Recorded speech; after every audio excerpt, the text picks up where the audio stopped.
Salut les gars, RC Jam Jam pour la vidéo récapitulative du skater, du Coralie Skater. Alors, petite intro, autant j'aime bien bricoler, passer du temps à rouler, donner des explications pendant mes vidéos, autant je déteste faire ce genre de récap. Ça me prend la tête, vous pouvez pas savoir. Parce que j'ai envie que ce soit bien fait, j'ai envie de ne rien oublier parce qu'il y a un tas de choses à dire sur cette voiture, avec aussi tout ce qu'il y a autour, hein, comme préjugés ou comme rumeurs ou comme on n'aime pas, etc. Donc il y a énormément de choses à dire.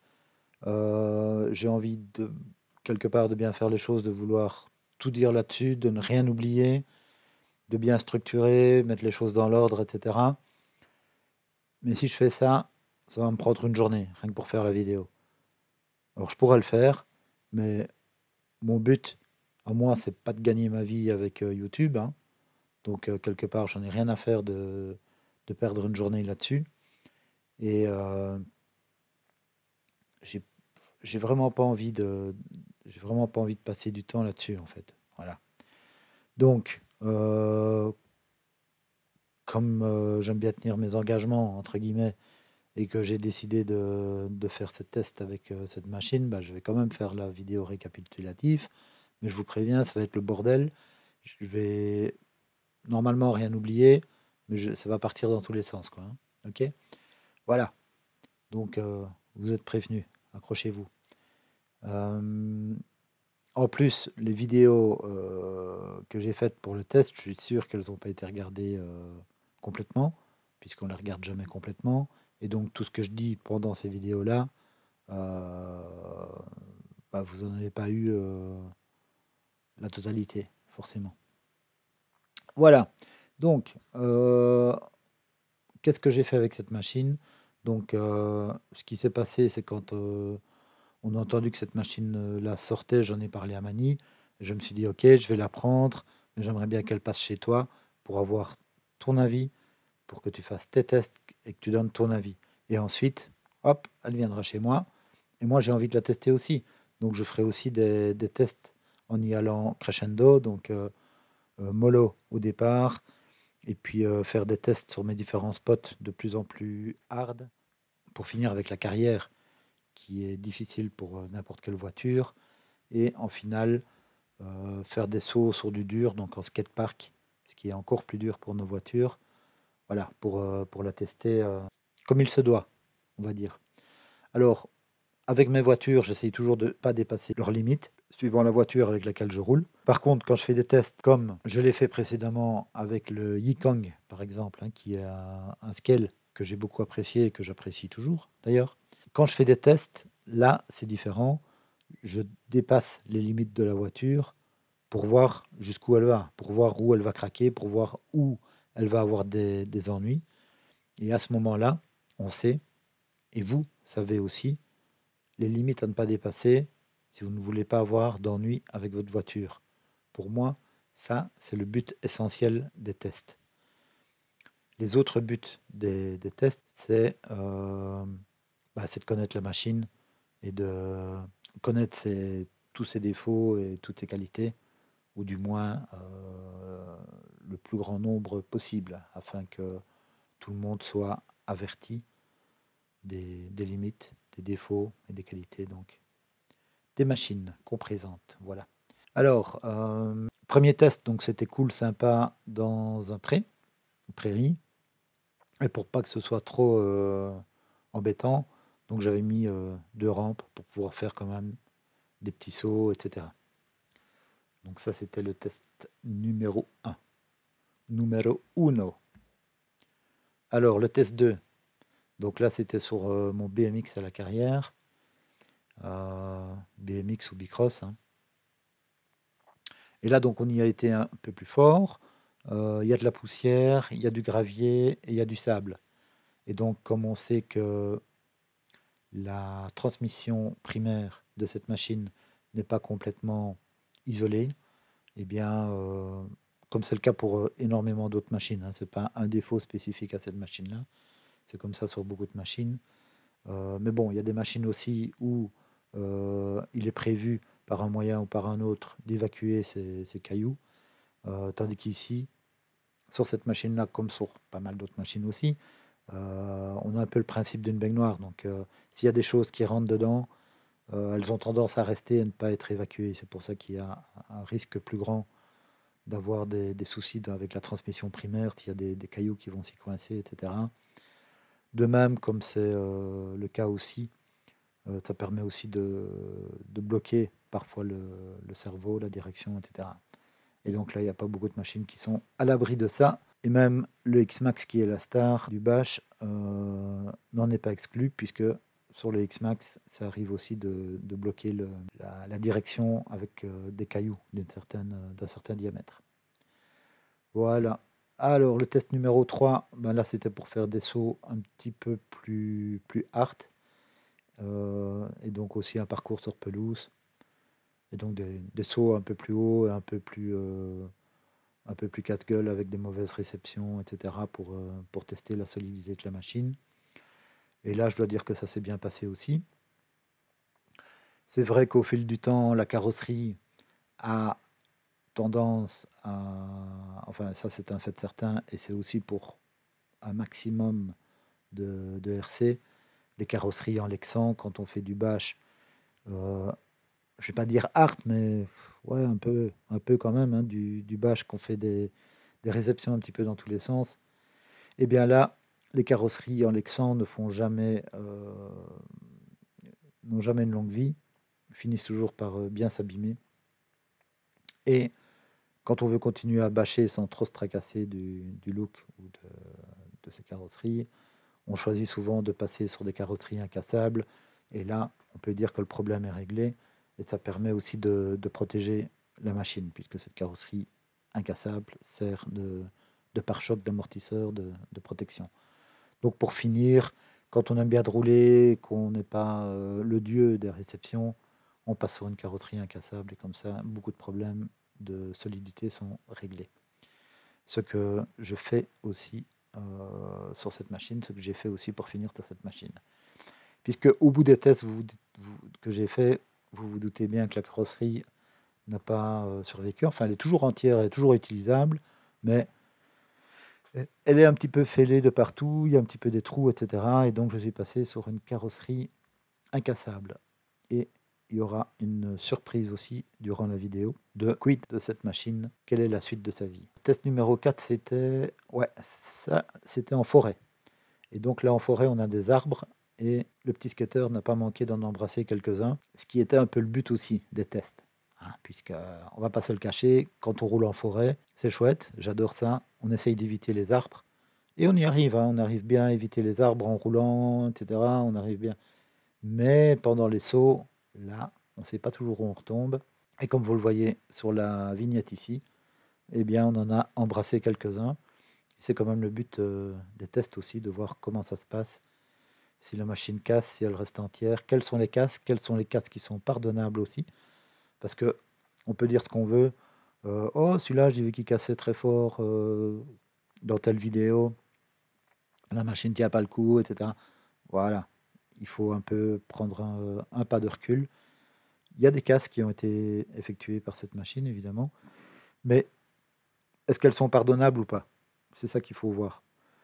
Est-ce que c'est une casse qui a eu lieu dans un cas extrême, sur une très mauvaise réception, etc. Voilà. Parce qu'il y a du roulage hard et il y a du roulage normal avec les machines. Si on a une machine et qu'on doit connaître ses limites et on doit rouler en fonction. Maintenant, un accident est toujours possible, évidemment. Mais si si un jour on fait un saut trop haut, par exemple, et qu'on retombe sur une surface très dure et qu'on y retombe mal de travers, par exemple sur une seule roue, avec une grande force, et qu'on casse un triangle, par exemple, ou autre chose, bah ça c'est une casse normale. On ne peut pas en vouloir à la RC, ok? On peut seulement en vouloir à la faute à pas de chance, ou au pilote, ou à ce genre de choses, mais pas à la voiture. Il n'y a aucune voiture qui résiste à des très mauvaises chutes. Aucune. Alors, le test numéro 5, donc là, ça commençait à devenir plus rigolo. Enfin, plus rigolo dans le sens plus hard. donc à la carrière, et notamment la première vidéo, donc la numéro 5, la test numéro 5, n'a duré que 7 minutes je pense parce que j'ai cassé une barre de direction. Donc ça, c'est par exemple le genre de choses qui peut arriver quand on saute n'importe comment, ce qui s'est passé là. Là, j'ai sauté n'importe comment. J'ai même pas vu comment elle était réceptionnée, la voiture, parce que j'avais un angle mort. Et donc, j'ai cassé une barre de direction. J'avais rien pour remplacer sous la main. Et donc, la vidéo de test numéro 5 a dû être écourtée à 7 minutes. Mais j'ai fait une 5 bis, parce que je ne m'avoue pas vite vaincu. Et donc, j'ai trouvé une solution en rentrant à la maison. Et en fait, ces barres de direction sont quasi les mêmes que celles du Losi 8, du Buggy Losi 8. Et sauf qu'elles sont droites. Donc ça, c'est la casse. Voilà. Donc en fait, la barre de direction est courbée d'un côté et la casse a eu lieu justement sur la courbe. Ici, on voit bien, on voit mieux la courbe hein, parce qu'avec ma main, je la tiens fermée et on voit où ça s'est fissuré, où ça s'est cassé. Et voici la biellette du Losi 8. On voit qu'elle est très similaire. On voit qu'elle est droite, par contre, celle-là. Et donc là, il fallait voir que ça ne gêne pas quand on tourne les roues. On voit que ça ne gêne pas quand on tourne les roues, que cette biellette soit droite plutôt que courbée. Donc là, une question pour Monsieur Engelon de chez Coralie. Pourquoi y a-t-il une raison à ce que cette biellette soit courbée? Parce que pour moi, j'y connais pas grand-chose en résistance des matériaux, mais si on a une courbe ici dans le plastique, je pense qu'il y ait plus de chances qu'on ait une casse que si on a affaire à une biellette qui est bien droite. Puisque la force sera toujours, je vais dire, dans le sens de l'axe. Ici, le sens de l'axe va dans la courbure du plastique et donc, pour moi, c'est quand même propice à une casse. Plus fréquente que si on a une biellette bien droite comme ici. Voilà, donc ça, c'était pour la petite histoire de la biellette, de la casse à la carrière. Et donc, raison pour laquelle je suis retourné pour faire la vidéo test numéro 5 bis. Et là, si vous avez vu donc cette vidéo, elle est pas mal parce qu'il y a pas mal de sauts assez hauts avec des retombées assez dures et je n'ai plus de casse à ce niveau-là. Sauf au début de la vidéo, il y a la barre de direction, donc celle du Losi 8, qui s'est déchaussée de la rotule et je l'ai remise simplement, je l'ai reclipsée. Et pendant tout le reste de la vidéo, où j'ai fait des sauts bien plus importants et des retombées bien plus délicates, je n'ai plus de souci de déchaussement de cette biellette. Et donc pour moi, elle tient bien. N'empêche que je pense qu'il vaut mieux remplacer ces biellettes par les biellettes correspondantes Coralie en plastique que j'ai commandées pour mettre avec cette voiture que je ne vais pas garder parce que de toute façon, c'était pas le but non plus de garder cette voiture. Moi, j'ai deux X-Max et d'autres RC, donc je suis blindé à ce niveau-là.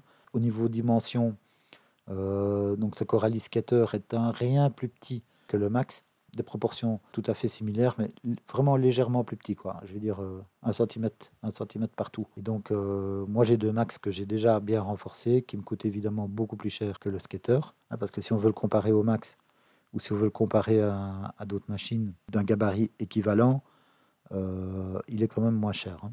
Il y a d'autres machines qui sont moins chères, mais elles sont plus petites, qui sont costauds aussi. Je n'en disconviens pas. À taille équivalente, son prix est quand même un avantage. Alors, où est-ce que j'en étais?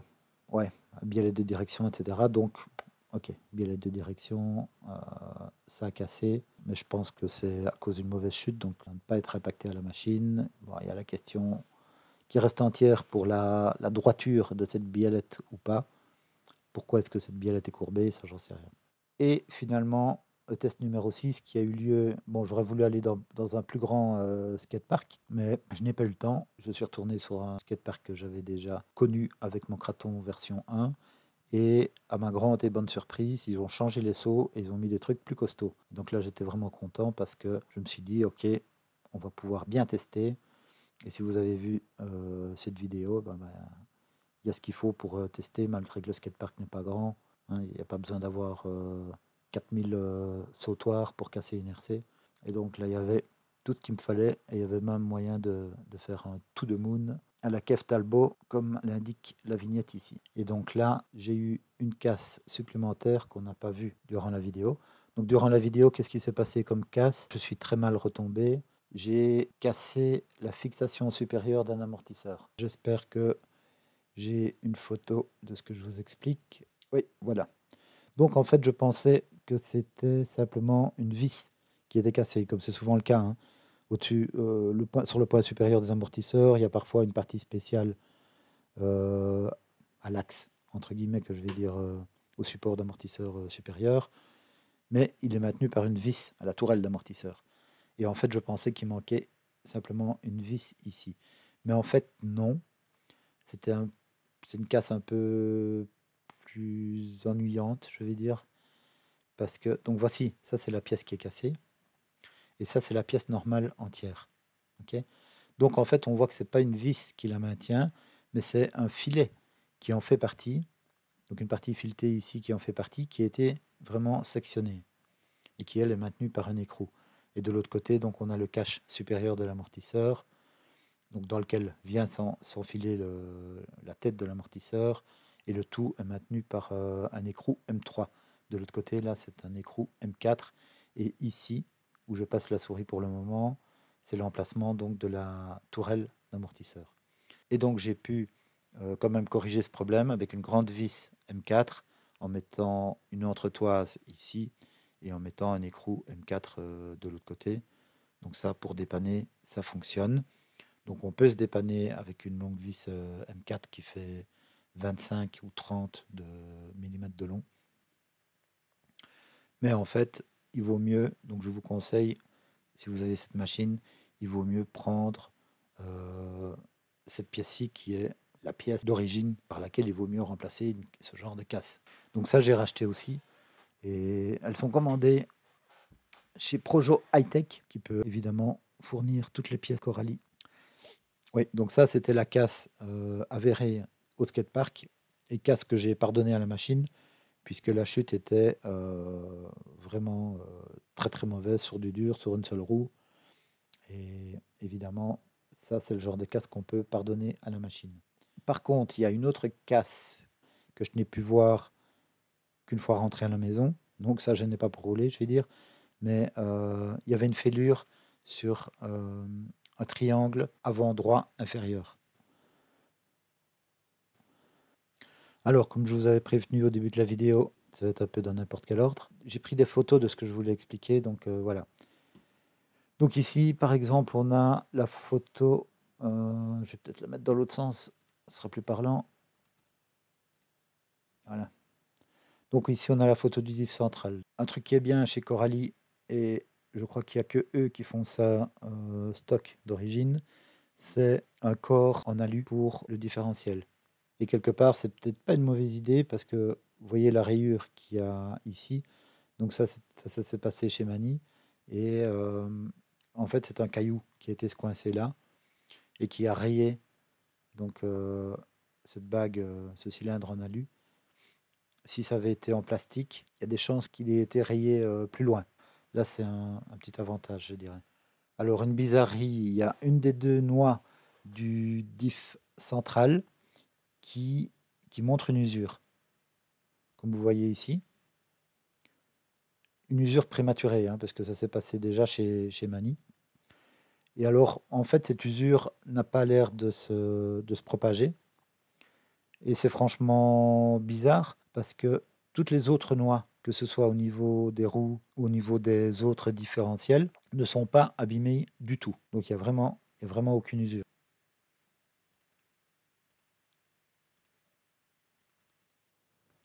Alors, le fameux pare-choc avant. Donc là, apparemment, Coralie a dit que c'était une déco. Deuxième question pour Monsieur Engelen. Pourquoi, sur une voiture de bâche, mettre quelque chose en déco qui va casser?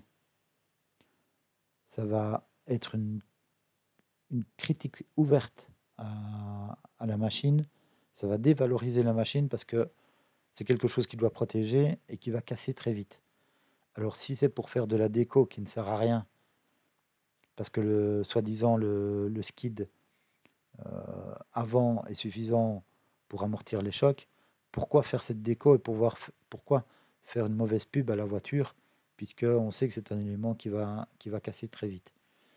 Donc l'idée au départ était bonne de faire ici un ovale pour amortir, mais cet ovale n'est connecté à rien à l'intérieur. Donc il ne sert à rien, et puis il est trop fin. Et alors il y en a un deuxième ovale ici, qui sert aussi normalement d'amortisseur, mais il est tellement fin que c'est lui qui a cassé en premier. Voilà. Donc là, je crois que personne n'a compris l'histoire de ce pare-choc avant. Qu'est-ce que j'ai fait moi? J'ai voulu installer un pare-choc RPM. Mais vu que le skid Coralie est vraiment très spécifique, puisqu'il remonte ici derrière les axes de triangle, aussi bien devant que derrière, donc on ne peut pas vraiment remplacer le skid par un skid RPM avec pare-choc. Donc qu'est-ce que j'ai fait? J'ai gardé uniquement la partie pare-choc, la barre avant donc du RPM, et comme il y a 3 trous de fileté ici pour les fixations, j'ai percé 3 trous au niveau du skid existant du Coralie. Donc voilà ce que ça donne d'en dessous, et voilà ce que ça donne du dessus. Seulement, ça donnait un trop gros flex. Ce flex était trop important, et donc j'ai ajouté le caoutchouc qu'on trouve sur le X-Max, afin d'avoir un amortisseur supplémentaire entre le skid plate et la cage de différentiel.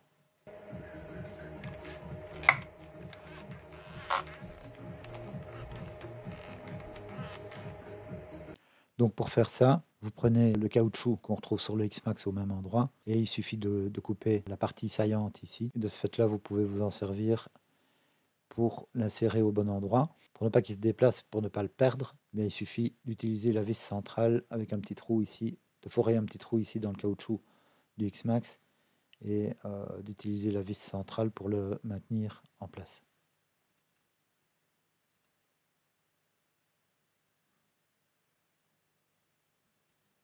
Et donc finalement, on obtient ceci.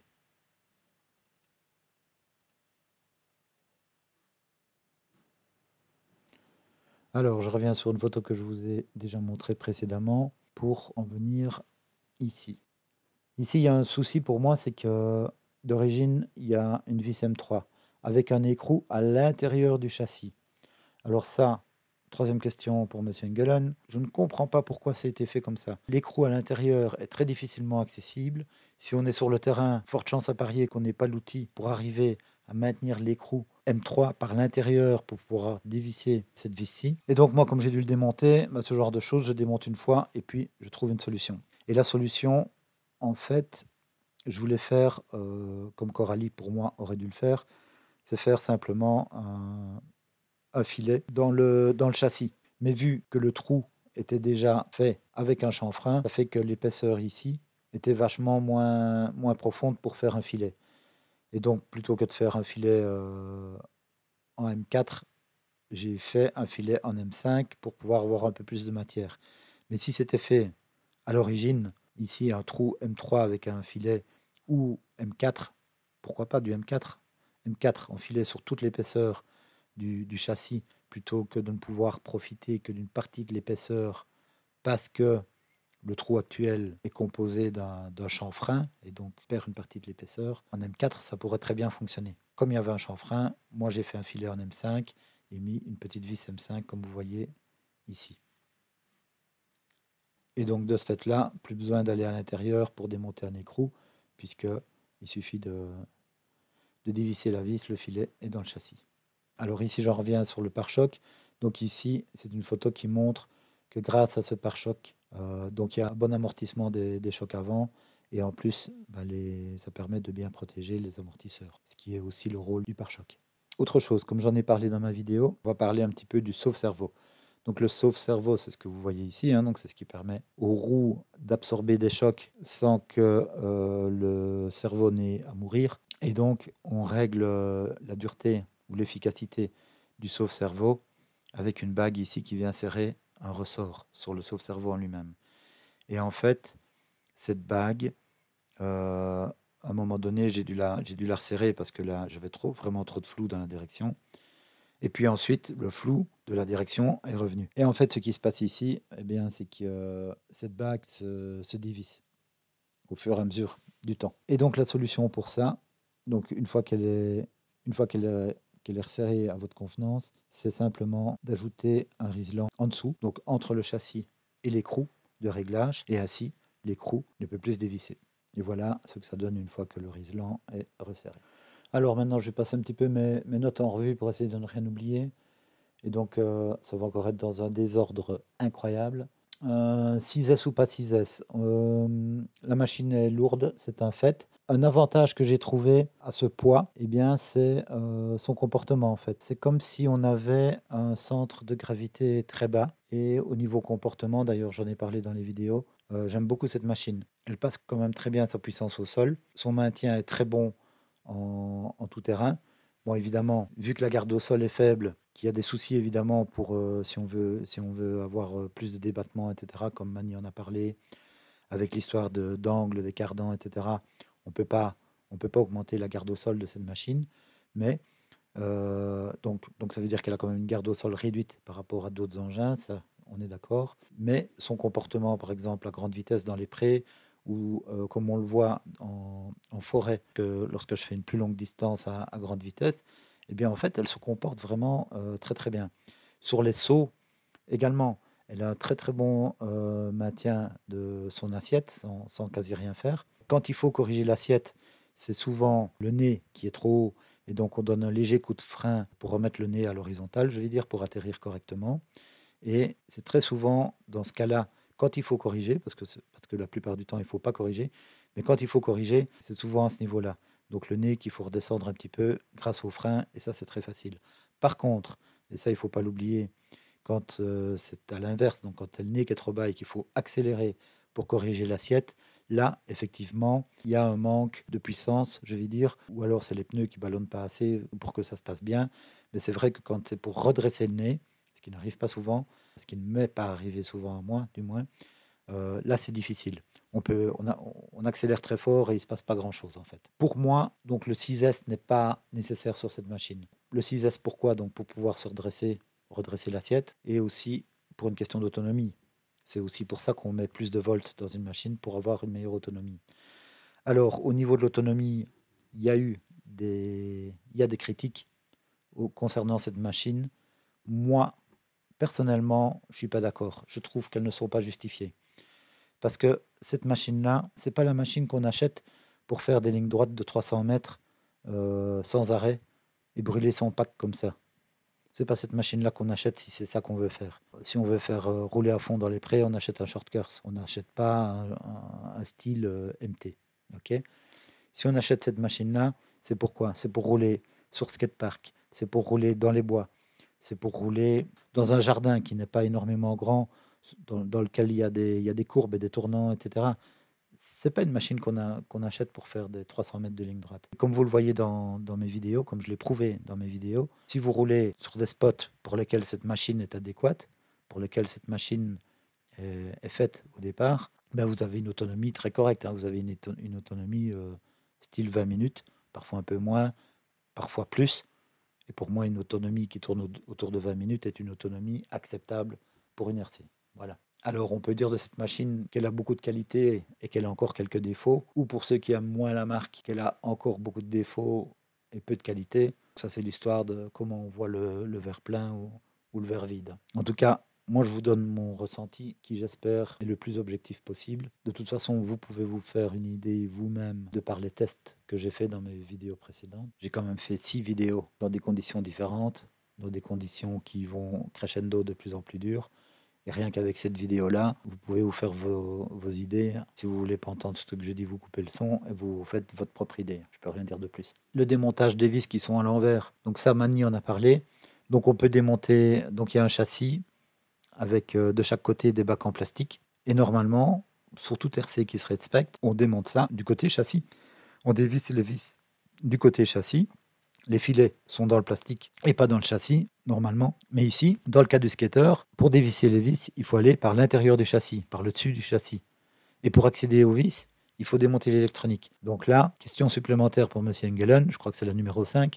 Pourquoi avoir fait ça dans le sens inverse? Pourquoi ne pas avoir mis les vis par le bas du châssis, comme les autres marques le font? OK, le filet sera dans le plastique et ce sera un peu moins solide. Sur toutes les autres marques, ça tient comme ça, donc vous pouvez le faire aussi. Donc ça, c'est encore une chose que je ne comprends pas. Et là, il y a un gros défaut au niveau du démontage, hein. Si on veut démonter cette machine, si on veut démonter par exemple les bacs en plastique, il faut démonter l'électronique. Donc voilà, au niveau de l'accès méca, là, il y a un souci. Il y a un gros défaut sur cette machine qui, pour moi, aurait pu être évité en grande partie. Donc il y a l'histoire de certaines choses qui sont faites à l'envers comme ça. Donc l'histoire des bacs en plastique, l'histoire de la cinquième vis du skid plate à l'avant comme à l'arrière. Il y a un écrou à l'intérieur du châssis. Pourquoi avoir fait ça comme ça? Pourquoi ne pas avoir fileté le châssis? C'était beaucoup plus simple et beaucoup plus pratique. Une troisième remarque concernant l'accès méca et la facilité de démontage.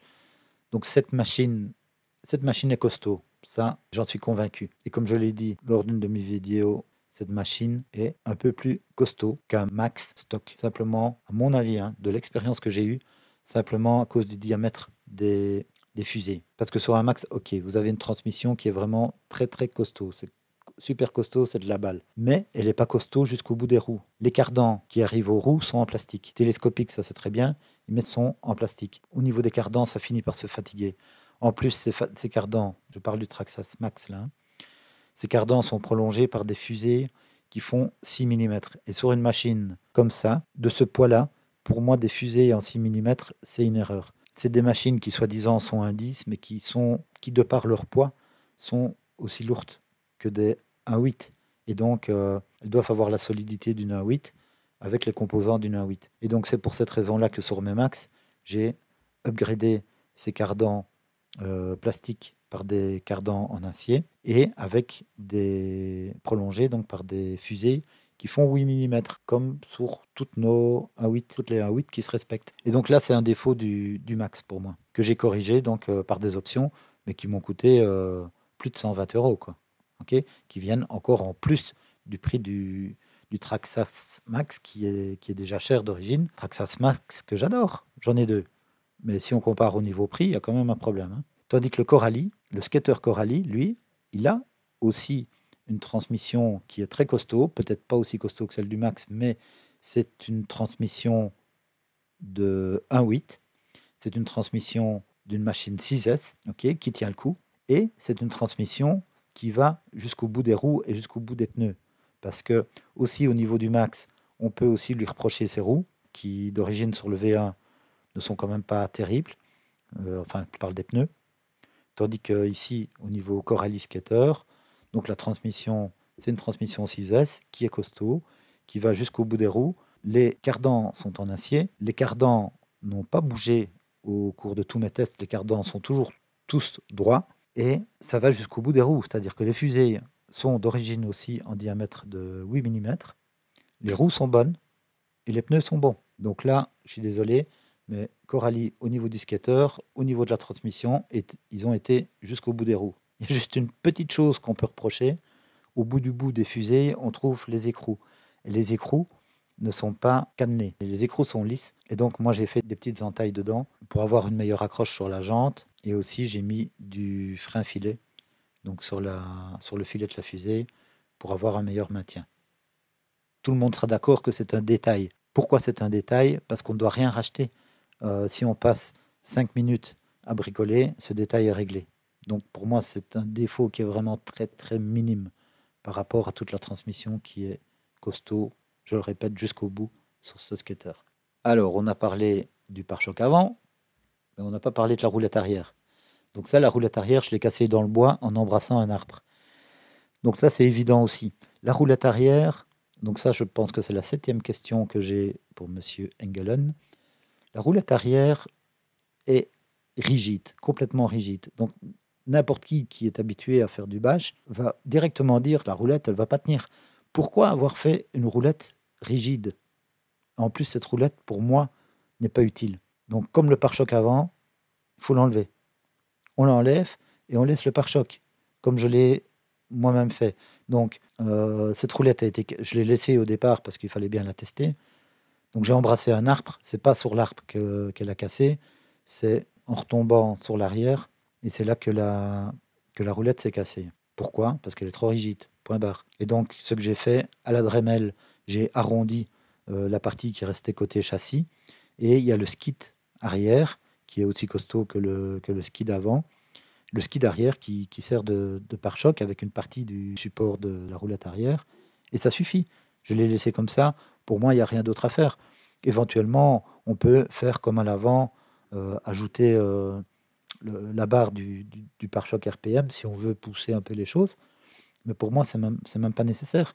Donc encore une pièce inutile et qui aurait quelque part permis que la machine soit moins chère. Car comme je l'ai montré dans la vidéo du skatepark, quand on part en wheeling avec cette machine, eh bien, c'est le skid arrière qui sert de frein au wheeling. Et en plus, on ne peut même pas se mettre dans un angle tel qu'on soit en équilibre en wheeling. Donc cette voiture, telle qu'elle est, ne maintient de toute façon pas le wheeling. Il faut y aller fort pour partir en wheeling. Ce qui pour moi est une qualité, hein, parce que ça permet de passer toute la puissance au sol. C'est pas, encore une fois, comme le Max quand on l'achète stock. Dès qu'on appuie sur la gâchette, puis il part sur deux roues. C'est infernal, il part tout le temps sur deux roues. Et en fait, on ne peut pas passer la puissance au sol à cause de ça. Ici, au skater, le skater est assez lourd sur l'avant. Et donc ça permet de faire des accélérations fortes en gardant les quatre roues au sol, ce qui est quand même primordial pour passer la puissance au sol et pour avancer. Donc là, c'est encore pour moi un avantage du skater par rapport au Max stock. Il passe mieux la puissance au sol, je suis désolé. Le Max, quand on accélère, il part sur deux roues et voilà, pendant ce temps-là, on n'avance pas. Donc ça, c'était pour la roulette arrière. Alors, la petite surprise, je vous en parle maintenant, c'est que vous allez pouvoir acquérir cette voiture pour un prix dérisoire, les gars. C'est une machine que j'ai testée, c'est une machine que j'ai réparée, que je considère que j'ai améliorée, par le pare-choc avant, par exemple, par éventuellement les bras de direction. Donc je laisserai ceux du Losi 8 qui apparemment font bien le boulot, puisqu'ils ont tenu sur la carrière, ils ont tenu sur le skatepark, mais par acquis de conscience, j'achète quand même, j'ai commandé quand même les bras en plastique qui, à mon avis, feront mieux le taf, du moins que les bras d'origine. Parce que les bras en plastique, évidemment, ils seront flexibles. Voilà. Sinon, ouais, j'ai commandé aussi donc le support supérieur d'amortisseur que j'ai cassé. Donc ça, ce sera remplacé. Et la carrosserie, qui, comme toutes les carrosseries, constitue un point faible sur toutes les RC, puisque c'est une carrosserie en Lexan, je la remplace, comme vous pouvez voir sur la photo, par une carrosserie incassable qui vient de chez Alsace RC Body. Et cette carrosserie-là, vous l'aurez avec. C'est une carrosserie qui a servi sur un Max, donc il y a un grand trou à l'arrière pour la fixation Traxas, que j'ai rebouché soigneusement avec de la tape noire. Voilà, et il y a des petits trous aussi qui sont là du fait des fixations du Max. À part ça, cette carreau incassable, elle est quasi neuve, hein. Donc, pour en revenir à nos moutons, c'est une voiture que j'ai achetée pour la tester, pour pouvoir enfin tester une machine de chez Coralie, parce que j'ai voulu faire ça. C'est une société belge, donc moi, je ne suis pas chauvin, mais il faut réfléchir à une chose.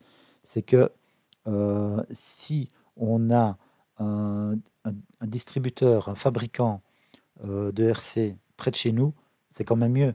C'est quand même mieux que d'en avoir un en Amérique ou en Chine, à qui on ne sait pas parler directement. Ici, M. Engelen, il faut quand même lui reconnaître ça. M. Engelen est quelqu'un d'accessible. Je lui ai envoyé des mails, il m'a répondu. On a déjà discuté ensemble. M. Engelen, c'est le patron de Coralie, et c'est quelqu'un d'accessible. Essayer de faire ça avec Traxas. Je ne veux pas dénigrer Traxas, j'adore Traxas, mais je veux dire simplement, il faut quand même pouvoir privilégier aussi ou donner une chance à la proximité. Voilà. Si on a un distributeur en Belgique avec lequel on peut avoir un dialogue, Coralie a aussi la possibilité de corriger ses défauts très vite. Si M. Engelen considère qu'il y a une pièce vraiment qui doit être changée, en un mois, vous pouvez avoir un correctif. C'est quand même des avantages. C'est pas une question de chauvinisme, c'est une question de proximité. Que ce soit une boîte belge, allemande, française, luxembourgeoise ou que sais-je, peu importe. C'est en Europe, c'est bien, c'est plus proche. Et on peut avoir un dialogue plus aisé. Donc les Français aussi, pensez à ce que vous avez en France. Et voilà, il faut aussi donner une chance à tout le monde. Pour en revenir une deuxième fois à mes moutons, putain, cette vidéo que je voulais pas faire, elle va être longue, les gars. Accrochez-vous. Donc, je n'ai jamais eu l'intention de garder cette voiture. Par contre, je voulais pas non plus la remettre dans un état délabré. Et quand on fait des tests et qu'on va un petit peu loin, comme j'ai été, bon, bah, elle se dégrade un peu. Pour ne pas que vous la payiez au prix fort, je vais faire une tombola participative, puisque j'ai quand même payé moi cette voiture, donc je ne peux pas non plus perdre l'entièreté de ma mise. Et donc je vais tenter d'organiser donc une tombola participative à un prix raisonnable, c'est-à-dire 40 tickets à 10 euros. Donc en dépensant 10 euros, vous aurez une chance sur 40 de partir avec cette voiture. Je pense que le gagnant sera content. Voilà.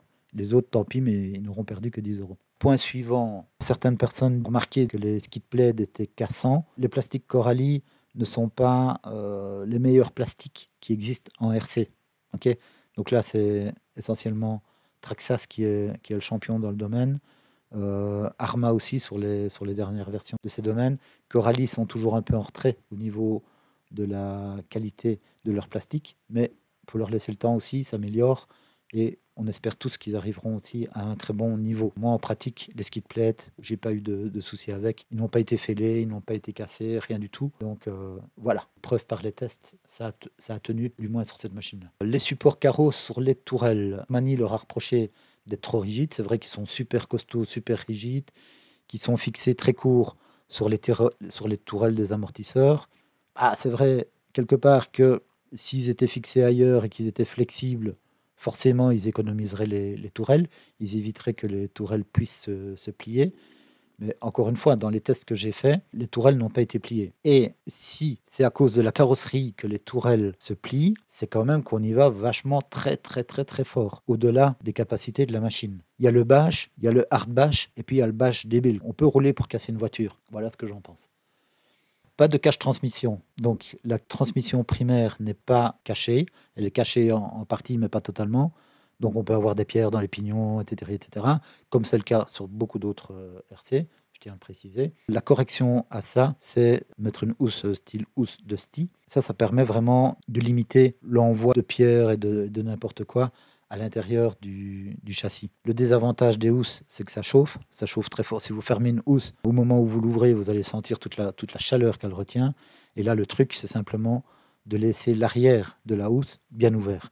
Et comme ça fait un flux d'air et ça ne maintient pas la chaleur dans la housse. Donc là, c'est un correctif possible, si vous voulez, au niveau de la transmission, si vous roulez dans des endroits où il y a beaucoup de gravier, etc. Bon, moi, je l'ai fait. Je l'ai fait à 2 endroits. Je l'ai fait sur le terrain bicross et je l'ai fait au niveau de la carrière et j'ai pas eu le souci. Aussi, quand de temps en temps, il faut retourner votre voiture, la secouer, vider les cailloux qui sont dedans. Hein, ça limite les dégâts. La garde au sol et le défaut de ne pas pouvoir mettre plus de garde au sol, c'est un défaut sans lettres. C'est un défaut quelque part parce que si on augmente l'angle des cardans, ça se passe mal. Les cardans commencent à bloquer, donc les roues commencent à tourner moins bien. Donc là, effectivement, c'est un défaut, mais je vais dire c'est un défaut relatif. Parce que si on le sait, on est prévenu. Et voilà, c'est une machine, on l'achète en connaissance de cause. On sait qu'on ne va pas pouvoir lui rajouter 2 cm en plus de garde au sol. Basta, c'est tout. On le sait, on choisit. On l'achète, on ne l'achète pas. Donc c'est un défaut relatif si on en est averti. Le frein d'origine est mis à 75% dans le Vario et c'est trop fort. En le redescendant à 62,5%, là c'est mieux, voire c'est bien, donc tout dépend du type de terrain et du type de pilotage. Mais manifestement, 75% c'est trop, il vaut mieux le redescendre à 62,5%, voire à 50%. Un autre avantage au niveau du comportement, donc je passe toujours du coq à l'âne ici parce que je suis en train de passer un petit peu ma liste en revue pour ne rien oublier. On retombe souvent sur les roues. Je ne sais pas si vous l'avez remarqué dans les vidéos, mais lorsqu'on fait des chutes avec cette voiture, encore une fois, on dirait qu'elle a un centre de gravité vraiment très bas, et la carrosserie aussi d'origine est vraiment très bien arrondie, et on retombe souvent sur les roues. On ne doit pas souvent aller la chercher pour la retourner. La carrosserie donc de remplacement que j'ai mis, qui est une carrosserie incassable, c'est une carrosserie de Cox, comme vous avez vu, et donc moi je ne l'ai pas testée, et je ne la testerai pas parce que j'ai nettoyé la machine. Elle est bien arrondie aussi, et donc j'espère que ce sera aussi sujet à ce qu'elle se retourne souvent sur les roues. Alors l'histoire du pare-choc avant et du pare-choc arrière, donc là comme je vous l'ai montré, je pense avoir pallié au problème, si pas à 100%, du moins en grosse partie. À l'arrière, le skid arrière qui sert de pare-choc.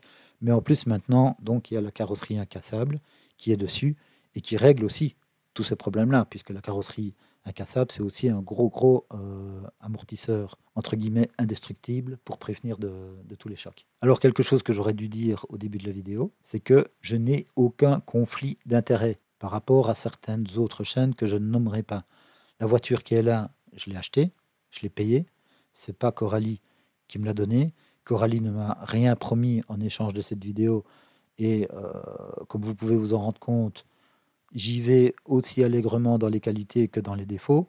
Je pose des questions ouvertes à M. Engelon. J'espère que j'aurai une réponse, ce qui serait très bien pour compléter la vidéo. Et donc, je n'ai aucun conflit d'intérêt. Hein. On ne m'a rien promis. Je n'ai eu aucun dialogue avec M. Engelon avant d'acheter cette machine, avant de faire ces vidéos, avant de faire les tests et avant de faire cette vidéo-ci récapitulative que je vais certainement lui envoyer en espérant avoir un retour de sa part.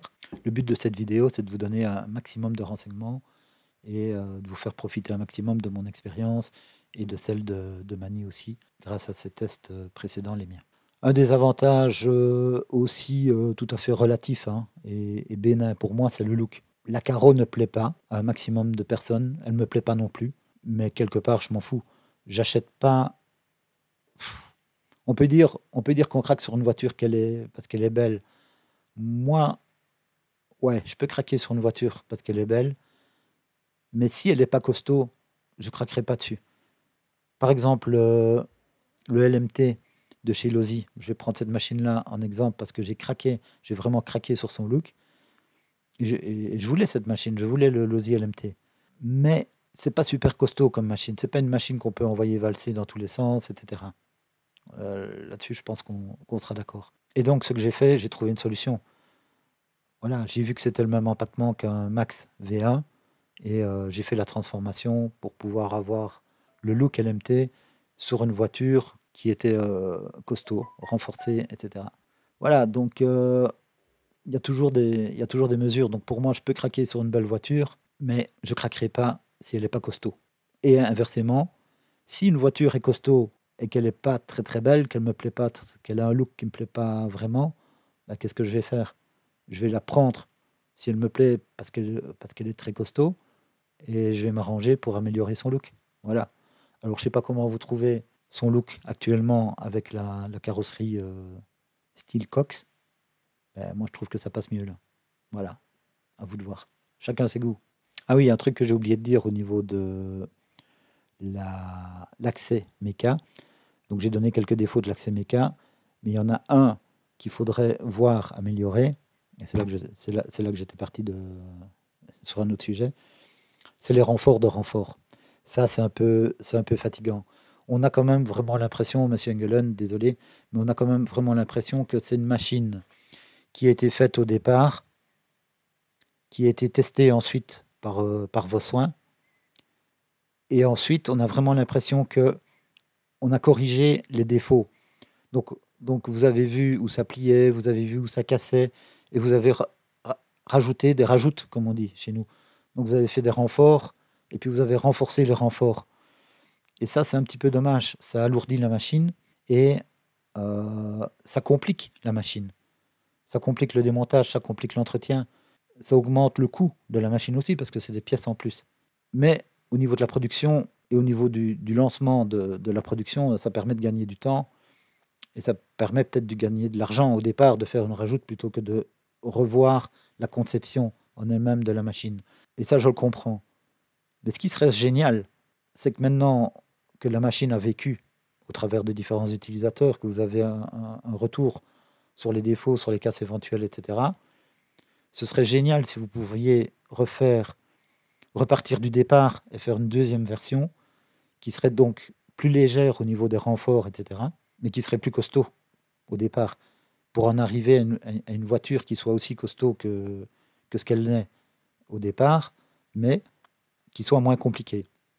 Et avec tous les petits défauts corrigés, comme les vis, les vis des baignoires en plastique, les vis de la 5e vis du skid plate, etc. Tout ça, c'est des défauts qui peuvent être corrigés facilement. Donc voilà, Donc ce serait génial de faire un skater V2 avec tous les défauts corrigés, quoi, en fait. En fait, c'est un peu ce qu'on veut sur toutes les machines. C'est le rêve. Alors, un truc en général, donc ça, c'est un peu la maladie, un reproche que j'ai aussi à faire chez Arma. Tout ce qui est rondelle de calage, bah, il faudrait éviter aussi pour simplifier la machine, simplement. Sur Traxxas, par exemple, chez Arma, c'est aussi un défaut que je trouve chez Arma. Il y a parfois aussi des petites rondelles de calage. Ok, ça permet de faire des réglages pour avancer plus fort ou moins fort, pour reculer les triangles, par exemple, à l'avant, pour changer l'angle de chasse, des choses comme ça. Mais en bâche, on n'a pas besoin de ça. En circuit, ok. Mais voilà, faites ça sur des voitures de compète, mais pas sur du bâche. Sur du bâche, on veut que ce soit simple. Regardez chez Traxxas, par exemple. Chez Traxxas, ça n'existe pas. Il n'y a aucune, il y a aucune rondelle de calage, ni dans les diffs, ni au niveau des, ni au niveau des triangles. Ça n'existe pas. On n'a pas besoin de ça pour le bâche. Pour le bâche, il faut que la voiture soit bien telle qu'elle est, en brut, et puis voilà, on bâche, c'est tout. On ne s'amuse pas à changer des petites rondelles, on n'en a rien à faire. Alors une chose qui est un peu regrettable, comme vous l'avez vu sur la vidéo du skatepark, il y a les vis, il y a deux vis en fait du skid plate avant qui ont tendance à sortir de leur filet. Donc, quand j'ai insisté un peu fort sur le skatepark, sur les atterrissages violents, et donc comme ces vis ne tenaient plus beaucoup, une fois rentré en atelier, j'ai préféré les remplacer par des vis M5. Donc là, j'ai repercé le châssis 1 millimètre de diamètre plus grand pour pouvoir passer les M5 dans le plastique. Alors, difficile de faire un récapitulatif global, hein. Donc, au travers de ma vidéo, j'ai parlé des défauts. Je pense n'avoir rien caché. J'ai parlé des qualités aussi. Il y a des qualités essentielles chez Coralie. Par exemple, l'électronique. Ouais, j'ai pas parlé du moteur. Ok. Donc, l'électronique Coralie, bon, il faut quand même dire que le Coralie, c'est un des seuls RTR, ils sont très rares, à avoir un cerveau, par exemple, qui tient le coup, qui soit bien calibré. Hein, faut le dire. L'électro, en général, est de qualité. Hein, c'est de l'électro B-Wing chez Coralie, donc c'est de la qualité et c'est génial. Les moteurs sont bien aussi. Ici, il est peut-être un peu trop juste par rapport au poids de la machine, mais ce que j'en ai vu pendant mes tests n'a révélé aucune faiblesse et aucune chauffe. Ok, on n'est pas encore en plein été, hein, il faisait 15-20 degrés durant mes tests et le moteur n'a pas surchauffé. Donc, qu'est-ce que je peux vous conseiller?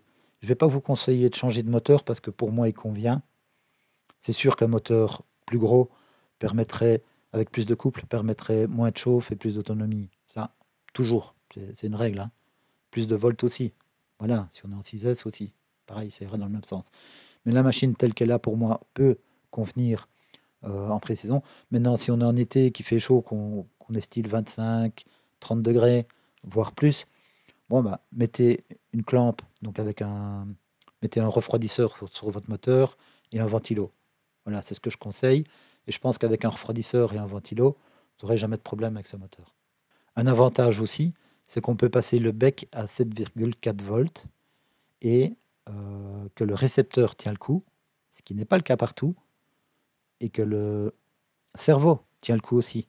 Je veux démonter aucune marque, mais je veux quand même insister sur le fait que Coralie, on trouve beaucoup de défauts, ok, mais il s'améliore. Il y a des qualités aussi que Coralie a, que d'autres constructeurs n'ont pas. Chez Traxxas, est-ce que vous avez des cerveaux increvables sur toutes les machines Traxxas que vous achetez? Non, ce n'est pas le cas. Si vous avez envie de